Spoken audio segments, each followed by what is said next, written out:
আপনি কি জানেন ঢাকার মধ্যে এমন একটি জায়গা আছে যেখানে গেলে মনে হবে আপনি শহরের কোলাহল থেকে বের হয়ে অন্যরকম এক সৌন্দর্যে হারিয়ে গেছেন। তার থেকে সবচেয়ে বড় কথা হলো জায়গাটিতে আপনি হাওরের ফিলও পাবেন। আপনি যদি আপনার ফ্যামিলি ও ফ্রেন্ডসদের নিয়ে শহরের ব্যস্ততা থেকে বের হয়ে সুন্দর একটি বিকাল কাটাতে চান, তাহলে এই ভিডিওটি আপনার জন্যই। চলুন আর দেরি না করে ভিডিওটি প্রথম থেকেই শুরু করা যাক।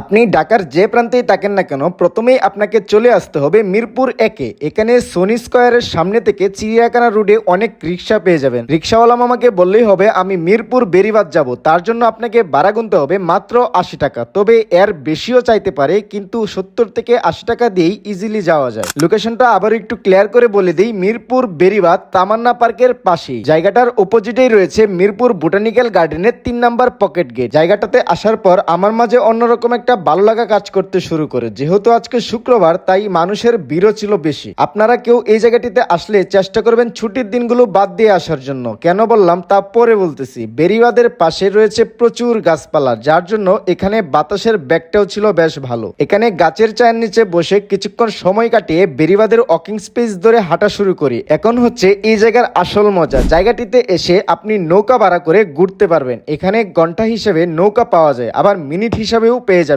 সকল ধরনের নৌকাই এখানে আছে, ছোট নৌকা, বড় নৌকা, মাঝারি সাইজের নৌকা, এমনকি ছাউনি সহ নৌকা। আপনি আপনার ইচ্ছা মতো যে কোনো ধরনের নৌকা পছন্দ করে এই তুরাগ নদীতে বেশি বেড়াতে পারবেন। তার জন্য প্রতি ঘন্টায় আপনাকে টাকা গুনতে হবে 200 থেকে 300 টাকা। কিন্তু ছাউনি সহ যে নৌকাগুলো আছে তার মধ্যে একটু বেশি টাকা গুনতে হবে। শুরুতেই আপনাদেরকে বলেছিলাম আপনারা কেউ এই জায়গাটিতে আসতে চাইলে ছুটির দিনগুলো বাদ দিয়ে আসার চেষ্টা করবেন। কেন বলেছি তার কারণ হচ্ছে এই যে ছুটির দিনগুলোতে মানুষের ভিড় থাকে সবচেয়ে বেশি, ফলে নৌকার ভাড়াটাও কয়েক গুণ বেড়ে যায়। আমরা নৌকা নিয়ে ঘোরার প্ল্যান করে এই জায়গাটিতে এসেছিলাম, কিন্তু প্রতি ঘন্টার জন্য আমাদের কাছে টাকা চেয়েছিল 500 টাকা করে, শুধুমাত্র শুক্রবার হওয়ার জন্য। পরবর্তীতে আমরা নৌকা ভাড়া করে নিই, ওয়াকিং স্পেস ধরে সামনে হাঁটতে হাঁটতে অসম্ভব রকম একটা জায়গা পেয়েছি। বেরিবাদের দুপাশেই রয়েছে প্রচুর গাছপালা। এখানে আসার পর আমার কাছে মনে হচ্ছিল আমি হয়তো সমুদ্রের পাড়ে দাঁড়িয়ে আছি, কেননা এই জায়গার বাতাসটা আমার কাছে সমুদ্রের পাড়ের বাতাসের মতোই লাগতেছিল। আজকের বিকালটা আমার বেশ সুন্দর কেটেছে। নৌকার মধ্যে না উঠতে পেরেও খুব ভালো একটা সময় কাটাতে পেরেছি। আপনারাও নৌকায় না উঠতে পারলেও এখানে একটা ভালো সময় কাটাতে পারবেন, এটা আমি আশা করি। তবে হ্যাঁ, আপনাদের ভাগ্য যদি ভালো থাকে তাহলে মাঝে মাঝে এই জায়গায় দাঁড়িয়ে আপনারা সানসেটও দেখতে পারবেন। পুরো ভিডিওটি দেখার পর আপনারা চাইলে এই জায়গাটি একবার হলেও ভিজিট করতে পারেন। আর কে কে অলরেডি এই জায়গাটি থেকে ঘুরে গিয়েছেন তারা অবশ্যই কমেন্টস করে জানিয়ে দিন। এখানে ঘোরার পাশাপাশি আপনারা খেতেও পারবেন। বেশ কয়েকটি হোটেল রয়েছে এবং বিভিন্ন স্ন্যাক্সেরও দোকান রয়েছে। আজকের মতো ভিডিওটি এই পর্যন্তই, আর বড় করতে চাচ্ছি না। দেখা হচ্ছে পরবর্তীতে নতুন কোনো গল্প নিয়ে। আল্লাহ হাফেজ।